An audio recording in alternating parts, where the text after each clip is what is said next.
Hello and welcome to Straight into Options. Hey, hey, hey. I'm your host, Swing Pony. And this is Drippy Too Hard. We have an awesome episode ahead. You guys voted for the topic that you wanted to hear, and all of you Degans chose how to trade zero DTEs responsibly. So, hot topic. We're excited to cover it. But before we do that, we're going to get into a little bit of market chatter like we always do. Before we do that, how was your time back to the market? Because last episode, I remember you said that you are taking a mini hiatus from the market. Okay, so I only took 2 days off, which is funny that that's even considered a hiatus, but it was, and I needed it. And I actually had an incredible week this week. And the reason is I decided not to go back to trading like full throttle. I told myself, ease into it, take your time, be more minimal about your trades. And I'm telling you, every single day, I probably at most traded or looked at charts for 2 hours max. Nice. So, did you take the morning trades or closing ones? You know what? I actually ended up kind of easing into my morning routine. And one of the things I realize is that a lot of times I'm juggling so much in the morning when I'm trading that morning, I'm very distracted. So I decided to like focus on getting my morning taken care of. And then I would visit the market towards the end of the day. And to me, it's sort of when you start trading towards the end of the day, it's a little bit like an exam back in like high school or college or whatever. Like when you have a friend who already took the test before you and they can kind of tell you, like, hey, these were the topics that were on the test, and you sort of have a little bit of an insight and a leg up. That's what it hmm felt like to me. Like it felt like, oh, I've already seen, what the market's done for most of the day, and I kind of felt like I had an advantage into maneuvering that price action.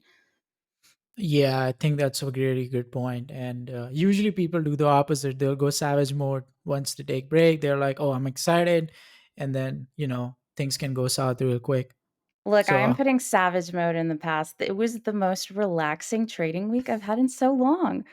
yeah, so keep at it then. I think this is a lesson for a lot of folks that you don't have to be in front of the screen whole day. If within those 2 hour frame you don't find a setup, you don't trade, you move on. And Mhm. that's how you can do this long term because you will get burned out. I was getting burnt out, to be honest. So this was Yeah. incredible. And the other insight that I had was that, I mean, it's common sense to an extent, but it felt like a massive epiphany. I can trade less and make more money. Yep, because you lose less. Imagine that. Imagine fighting that. Imagine your boss tells you, "Hey, you can work for an hour or you can work, all day," and you decide, like what you want to make off of that. And I choose to work all day and make less money. It's insane.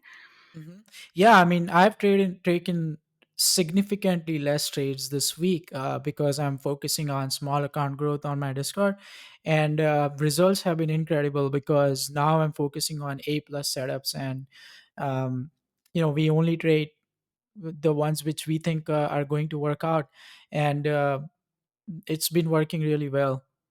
I love it. Less is more. hmm It's also cliche, but it's also true, right? It's true because you're paying less fee too. Yes. I did Per also just get my commissions reduced. I took some time to do that as well. nice. I finally called TD Ameritrade and I'm like, yo, we gotta take these down a notch. So they got me to 50 cents. Oh, that's cool. That's another topic we should cover sometime in the future. Yeah. Commissions, But because a lot of people lose money in commissions. for sure. For sure. But let's get into a little bit of market chatter. Oh yeah, what a week! FOMC last week. Yeah, what a week. Yeah, it Talk to felt like me. market crashed 2 times, 3 times in the seven like 5 days. Oh my gosh. For me, my Super Bowl is like FOMC days. I just hmm love watching, what we're going to get. The first move normally isn't the right one. Um, and just seeing how it plays out and the way premiums move is just absolutely crazy. Yeah, I mean, if you think about it on the weekly perspective, we were only down 0.16% on SPY.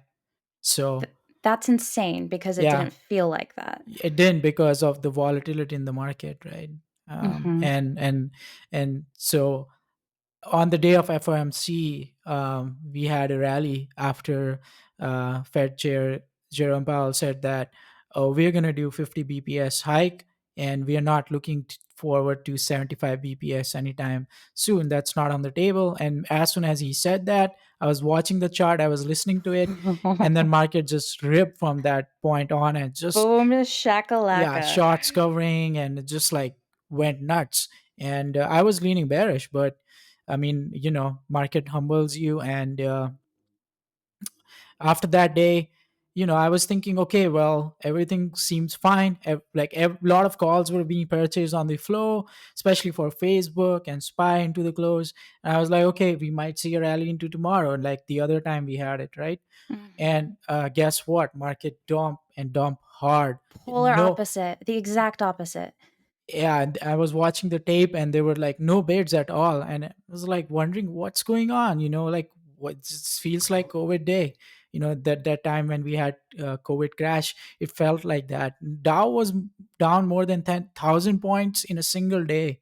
So that was the biggest drawdown in a while on SPX and Dow. It was crazy, and Yeah. I think sometimes, like, SPY is not the market is not your friend in the sense that it's like you can't trust it. You can't be loyal to its mood and its patterns and its behaviors because I mean, what a freaking tease to go from the green rally that we had after FOMC and then the next day, where a lot of people were anticipating, okay, we could get a melt up here. We could get a continuation. We're just going to rally from here on forward. And then it was, nope, we're going to do the exact opposite. So I can't Mhm. stress the importance enough of kind of resetting your expectations every morning. Yeah, this is not a swingers market, because we have Nope. VIX super high. And I kept thinking, what could be the reason behind this, and I kept reading the news, and there were many speculations, but, there were top three things which might have triggered this. So, in my opinion, the number one factor, which I think might be of the like importance, is because the Reserve Bank of India had a surprise hike that day, and a day before, basically on 5th May.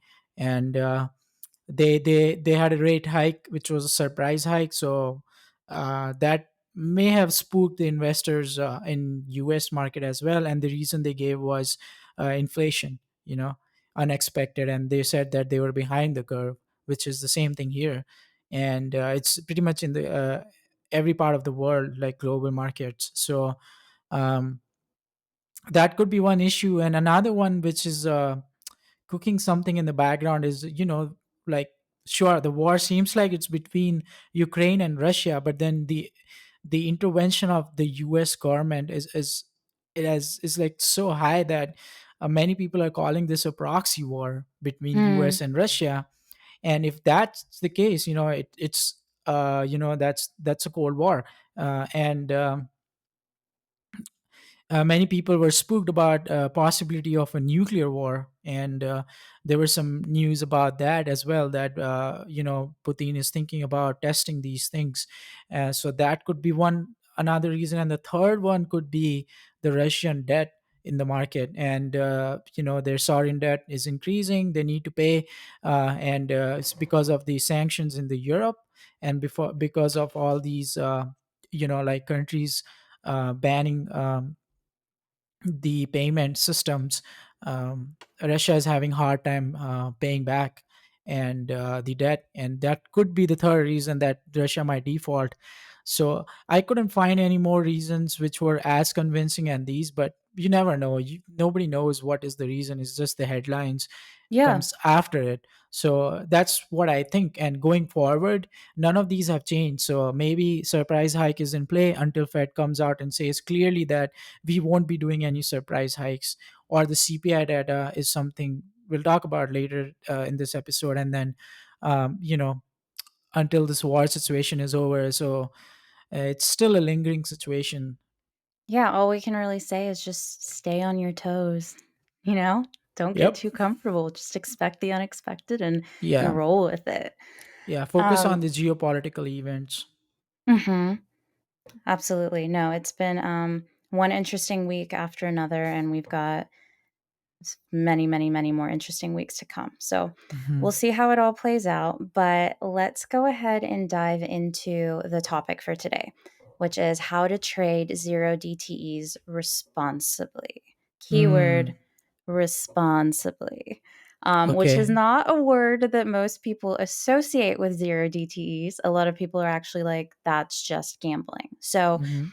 So, um, so before we begin, what the heck is zero DTE for all the listeners who are new to this podcast? yeah. So zero DTE stands for 0 days to expiration. So most equities, their zero DTE day would be on Friday. So that's the last day that that's the final day for expiration for any contract that you buy. SPY, on the other hand, you can trade zero DTEs on SPY Monday, Wednesday, and Friday.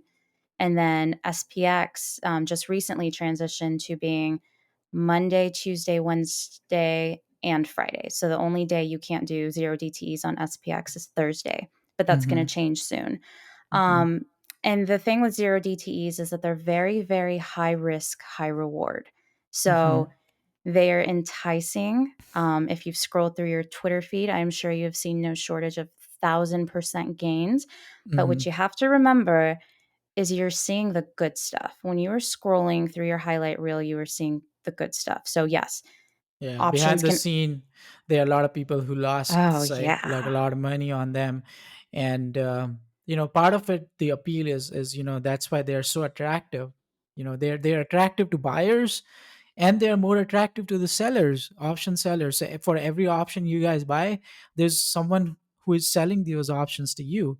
It could be another retailer, it could be market makers. Usually, it's market makers or funds. So this is the like the balance between on zero dt is so attractive because the premiums are cheap, because delta is low. We have time decay which is working in favors for sellers, so sellers are expecting that these premiums will go to zero. And as we talked about in our previous episodes, right, that if you aren't familiar with time decay concept, just listen to our Greeks episode and that will help you. Yeah, so this is attracted, sellers are more attracted to zero DTEs, but then why are buyers more attracted, Swing Pony? Because they're way more affordable, for one, because the premiums are a lot more affordable because you're on the final day for expiration. So that's one thing that's enticing. And then the other aspect of it is that you can get those really insane returns from them. 100%. Yeah. So the theoretical aspect of is that, if there is a sudden move on the underlying equity in the favor of a buyer, and because the gamma for out of money options, this out of money strikes, is low and increases exponentially on zero DTE as it goes in the money, which increases the delta exponentially. And hence you see these 1,000% returns in like hours, or sometimes it's just minutes, if the Hmm. news breaks out, or if it's a breakout trade. So this is the reasoning, and this is why it's so attractive, because things can happen so quick. So quick. And if you're not familiar with the term Lotto Fridays or what that means, those are always referring to zero DTE. So I know that's a big trend. Everyone's like, are you ready for Lotto Friday? What are we getting into? That's zero DTE. That's the way to end the week with a bang of, an amazing play, or oh my God, why did I take such a big position size? Um, Before we begin, so we have 6 things listed that we want to discuss for how to zero DTE responsibly. But I almost feel like I need to give a disclaimer here and be like, if you or someone you know is struggling with oversizing on zero DTEs, um, they're not for everyone. So Yeah. before we get started, I want to say this: know your personality. If you do not do well with zero DTEs, you don't have to trade them. I know everyone gets excited about Lotto Friday and everybody hypes them up, but you really have to know yourself. It's sort of like, some people know, hey, if I go out and have one drink, I'm going to have 10 drinks. That's just my personality type. that's just what happens next. So I don't have the one drink. If that's you, that's okay. There's so many opportunities to make money in this market, and it does not have to be through zero DTEs.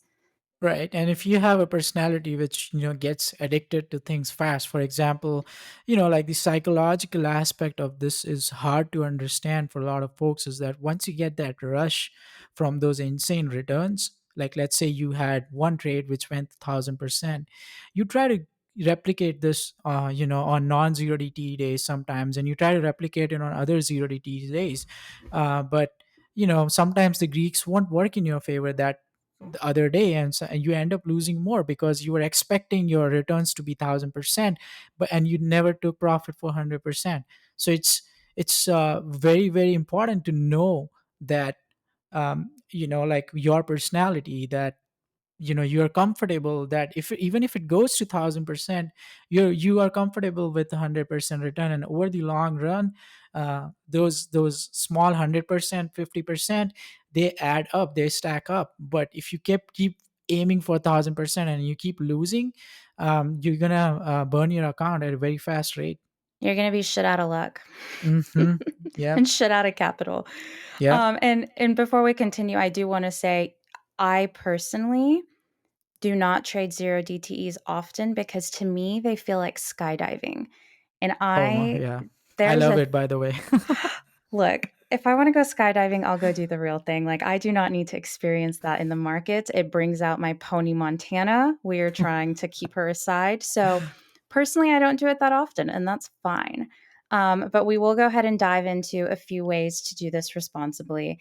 And rule number one is eliminate the get rich quick mindset. Okay. So if you're trading zero DTEs, you have to accept that one trade is not going to save your port. And you have to accept that one trade shouldn't blow up your port. So, the big rush and the thrill about getting into zero DTEs is that people know they bring out insane gains. But the bottom line with trading is you always need to be playing the long game. You might hit the jackpot once, but it's not an actual sustainable method to grow your account. 100%, because options trading is basically a casino, right? Especially zero ETs, right? And if you know about the casinos, like you win once and you try to win again, and house always wins. Hmm. Absolutely. Yeah. And that brings us to number two. Drippy, you want to dive into that one? Yeah, so number two is very, very, very important. Probably one of the most important things is size according and appropriate to your account size. So, what does that mean? That means that if you have $1,000 account, you should ideally not be taking any lotto more than like $50, or because even if it goes against you instantly, only thing you lose is $50, which is fine, for your $1,000 account. You will survive, and you'll be okay trading, and you can trade next day or next setup. But if you put, let's say you put $500, and it goes against you, and you end up losing $250, that's 25% of your account. You don't have that much capital to trade then in the future. So these are high risk, high reward. Only play with what you can afford to lose, you know and personally, I like to trade somewhere around like 20 to 25% of my normal trade size. So if I, on a non-zero DTE day, if I'm taking out a money call which is $500, I will take 20% of that, like less than that, so $100 or less. um, I agree with that. I think, size is one of the most important things about zero DTEs. And mhm. we covered on last week's episode averaging down and why that tends to be a losing game. So, one other thing I want to say about size that's really important here is that once you decide what The bigger the position better. size, no, don't listen to him. Once you have determined what your position size is going to be for this zero DTE, do not compromise with yourself. So, once I've taken that position, I'm not going to add more to it, and I'm absolutely not going to average down because the volatility and the way the percentages move on zero DTEs, you will get tempted to continue to average down, and you just can't. Determine right up front what level of money you're willing to lose, what you're willing to put forward, and don't grow that into something bigger than it needs to be. Never, ever, ever, ever. I can go on this whole episode. Average Ever. down on zero DTEs once you have added the size you were willing to lose on, because that is a recipe of for disaster. And I burned my accounts because I didn't understand that concept earlier. If you take nothing away from this episode, just that part. Like clip it, listen to it, sleep to it, make it a hypnosis session and follow it. Continuing to average down and go beyond size on a 0 DTE is not good. All Uh, right, what do we have next?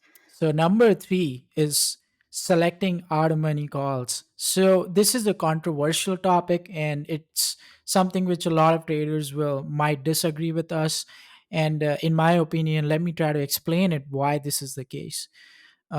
Personal, this is our personal opinion, of course, is that you should get out of money calls rather than getting at the money or in the money, because first, the risk reward for in the money calls is not that much because your delta is super high already, and even if the trade goes in your favor, you're not going to make those insane returns, and if it goes against you, you might end up losing money much faster. So the way I personally like to trade is, first of all, key aspect is that trade liquid names like, SPY, Apple.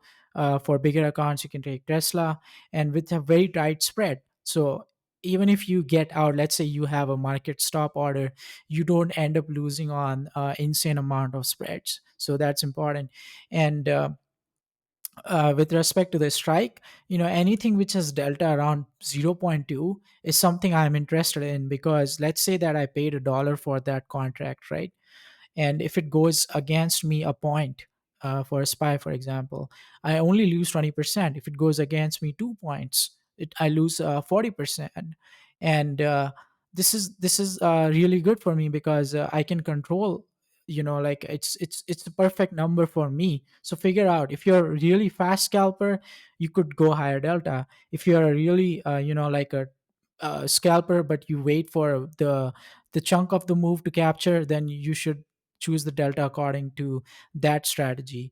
And another thing is, keep in mind that the delta changes over time during the day on 0 DTE.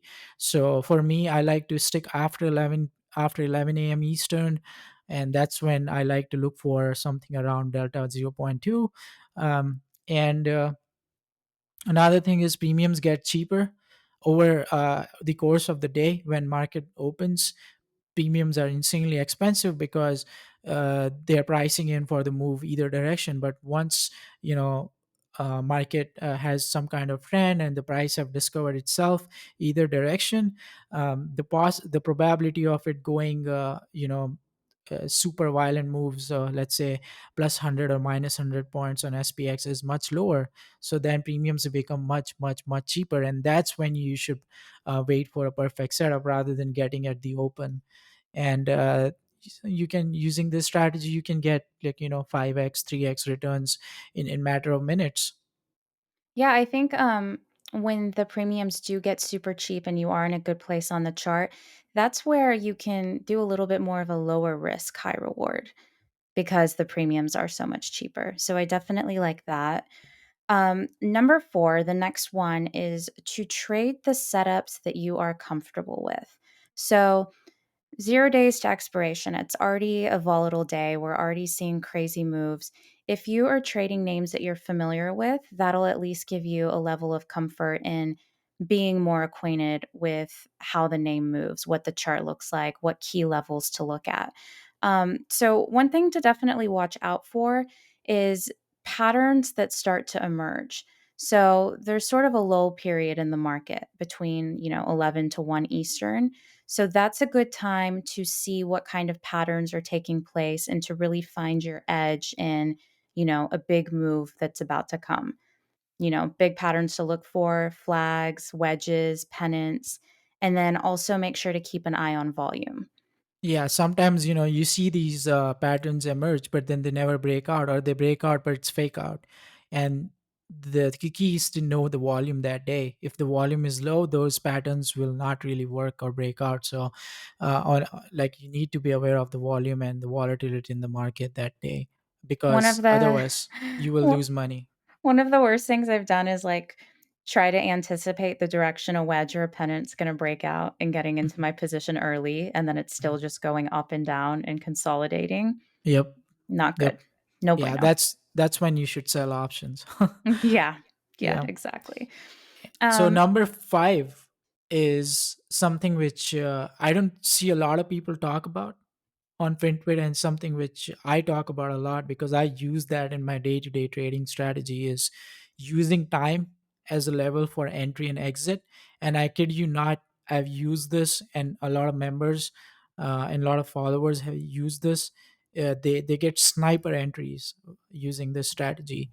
So the key times to watch are swing pony. Go for it. 11 AM, 1 PM, 2 PM, and 3:30 PM. Hmm. So, Drippy, this was something I never paid attention to until you brought it up. And Hmm. now it's actually a bit of a game changer. Like, I can anticipate a big move is about to come. I can anticipate, using my time better in terms of when I'm looking to trade in the market. What are the reasons behind these times? Yeah, so the international markets, some international markets like the London, the Europe one, they close around, or they open around these times, and because of that, you see, because think about it this way: when the Nasdaq opens at 9:30 a.m. Eastern, you see volatility in the market, right? So when international markets open, so we start to see these volatilities again, especially after those patterns start to emerge, because that's where the anticipation might be, like what do other markets do, and what are other investors going to do.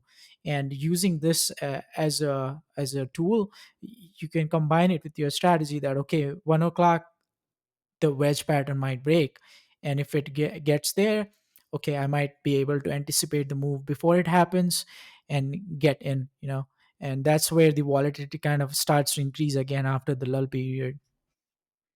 Yeah. And I'm sorry, go ahead. Yeah, I was gonna say that volatility is your friend and it's your foe. If you get in too early in the morning and your premiums are expensive, you're gonna get crushed and instantly. But better to wait for it to calm down, and then when it starts to surge around 3:30, 3:30, 1 o'clock, 2 o'clock, then you bounce.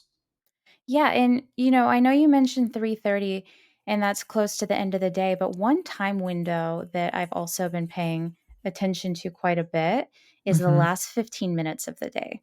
Oh yeah, That's oh when we yeah. get those insane candles that oftentimes aren't even in the direction of the trend. So, Hmm. I know with SPX, that's one of my favorite time frames to look at, which you told me about, but that's when you can capture a very big piece of the pie for potentially low premium. So time is definitely something that's on my radar more than ever now. Yeah, like we back tested this as well, is like how much SPX moves last 15 minutes over the course of 1 year, and we found that plus minus 15 is the range, 15 Oh my points. god. So, and that time the premiums are so cheap for plus minus 15. So as long as you can follow the trend and identify and be in the right spot, the returns can be phenomenal. Absolutely.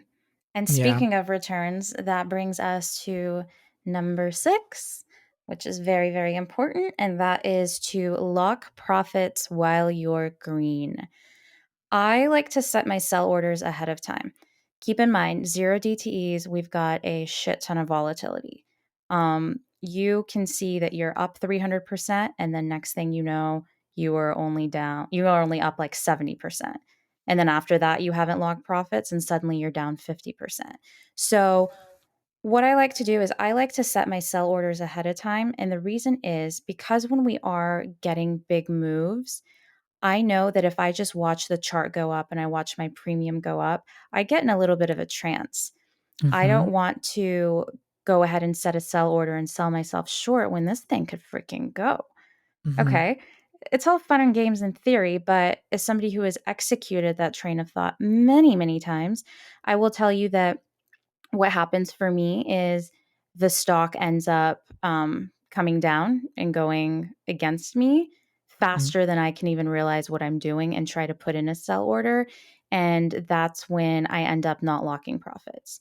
And This is so so important. This is so important what you just said, because a lot of people do exactly what you said, is that they look at the chart, they forget to place the order of sell, and next thing you know, they forget to even put a trailing stop loss, or a break even stop loss, or a little bit below it, you know. Just because they're just so excited to look at the gains. And I kid you not, there was this a guy in my Discord, and he was like taking screenshot. He was trying to take screenshot of the gains, and while he was doing it, it thing went down for him, and I was like, oh, oh my god, like this is horrible. it is a tale as old as time. I Yeah. there's somebody once mentioned this and it stuck with me forever. If you are taking a screenshot to log profits, not to log profits, if you're taking a screenshot to share with somebody, that's your cue. You need to be locking profits. Hmm. Without Yeah. fail, every time you go to capture the moment, it's gone. Hmm. Like, I I'm don't glad even you wait for a captured it. screenshot. Yeah. I'm glad you captured it because it's gone. That's the that's Yeah. the last you're ever gonna see it. Yeah, usually what I do is like I try to get two contracts and I sell one of them for 100%, and then remaining is the runner, it's house free. And then I'll put it Yes. at a break even price. So at least I get 50% returns on the trade. And if I'm getting three contracts, once the account size is grown, what I do is I set sell order for 50%, 100%, and then the rest one is runner. And I set it at the break even stop loss. So I have no way to lose in this. And that's what you want to do. Remember, in the last episode we talk about this important thing, is you have three outcomes you want to have in the market, is to win big, win small, and lose small. And as long as you're following these things, you will be. But if you lose big, there's no coming back. Yeah, there's no coming back. And this is actually really the best scenario to set a runner to sort of eliminate any of that FOMO that you might be feeling. Because Hmm. if you are in that trance like state and you don't want to set a sell order because you want to see how high it can go, why not have the best of both worlds? Why not lock on the way up and then leave one? And if it goes to Mars, then you get to go to Mars, and that's amazing. But if it doesn't, then you lock some profits. So Yep. I'm all about that. One other thing I want to mention here, Trippy, how do you like to trade your zero DTEs? Some people are very zero or hero. And I Hmm. personally, if I'm doing one contract, if it's a tiny amount, I don't mind that mindset. But for the most part, I'm not really much of a zero or hero gal. I still think that you can play zero DTEs and set a stop loss to where you're not giving it all up. So I trade both. It depends on the setup and the time of the day. So, for example, for zero or hero kind of trades, I'm not risking more than 1% of the account, or in that case even less than that, 0.5% of the account. Um, and for other trades, I don't have zero or hero. I always have a 50% stop loss or a 35% stop loss, depending on the trade, the setup, the time of the day. So these are the things, we probably have to talk about them in a future episode. Yeah. Yeah, Yeah. I know a No. lot of people like like ask me all the time, is like, hey, what's the difference between SPY and SPX? And I'm working on it, and if you guys are interested in it, just let us know, and we can cover that in sometime in the future episodes. I think that would be an incredible episode. I think Um, so too. It will be a game changer. I have personally, this past week, I mostly traded SPX, and it has been a game changer. So I think a Hmm. lot of people would be interested to hear that. It's definitely been a fun one for me. Yep. So that's kind of the wrap for this episode. So what are you looking for the next episode? Next week, Pony. CPI. Oh my, CPI data CPI. comes out Wednesday. And Every week we so have something. every week we have something. Stay on your toes, y'all. So Wednesday, we should see a reaction to that report, whether, it's an Yeah. indication of inflation going better than expected, worse than expected. And from there, what do you think, Drippy? Based on how that report comes out, are there going to be any signs of a potential rally or a further drawdown? Right. So the way I am thinking right now is that CPI is on Wednesday, and by the way, folks, CPI means Consumer Price Index, and it's one Google search away if you want to know the exact definition. But So there are some key earnings I'm watching, before the Wednesday, and to kind of hear what these folks say about the inflation, and that can hint towards what might be this inflation data, for this. And if it's good, then if inflation, we see like inflation kind of slowing down, and that could be a reason that Fed might not do a surprise hike anymore, and market might take it as a really positive news. And let's see what happens. I'm being defensive this week. Always, always. You have Hmm. to be. Yeah. Um, Thank you guys for listening and for voting for this week's topic. We will put out another poll, so we'd love to hear from you again and see what you want to hear about next. And then, as always, we would absolutely appreciate and adore you if you could do us a favor and hit the like button, subscribe, share, and leave us a review. If you're on Apple Podcasts, that would be a huge help to us to just leave a review. Let us know what you like. Let us know what you think. We'd be very happy to hear from you. Yeah, and we'll see you guys in the next episode. All right. Bye bye. Bye.